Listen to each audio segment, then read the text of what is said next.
बिस्मिल्लाहिर्रहमानिर्रहीम। अस्सलाम वालेकुम प्यारे प्यारे व्यूवर्स, आप देख रहे हैं आपदा फैसल फूड सीक्रेट्स। आज हम बनाएंगे कच्चे आम की खट्टी मीठी चटनी जो इतनी मज़ेदार बनेगी कि सब खाते रह जाएंगे।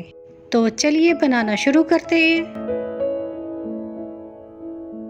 आम को अच्छी तरह धो के मैंने ड्राई कर लिया था।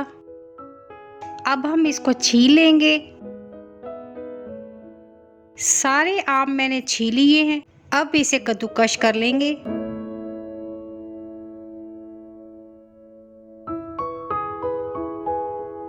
आम कद्दूकश हो चुके हैं। अब इसे पैन में डालेंगे। इसे हम लो फ्लेम पर पकाएंगे। अगर आपके पास गुड़ है तो आप वो भी यूज कर सकते हैं। गुड़ डालने से इसका टेस्ट बहुत अच्छा बनता है। मैंने 600 ग्राम चीनी ली है। अगर आपने गुड़ डालना है तो वो भी 600 ग्राम डाल सकते हैं। अब इसमें जाएगा हाफ टी स्पून लाल मिर्च, हाफ टी स्पून से कम हल्दी और हाफ टी स्पून नमक। साथ साथ चम्मच हिलाते रहेंगे ताकि चटनी जले ना। 15 से 20 मिनट में हमारी चटनी तैयार हो चुकी है। अब इसमें ऐड करेंगे 1 टेबलस्पून गरम मसाला और इसे अच्छी तरह मिक्स करेंगे।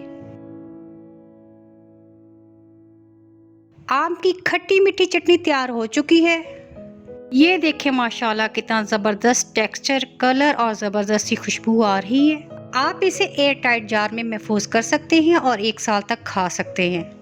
अगर आपको मेरी वीडियो अच्छी लगी हो तो इसे लाइक करें और चैनल को सब्सक्राइब करें। तो मिलते हैं अगली मज़ेदार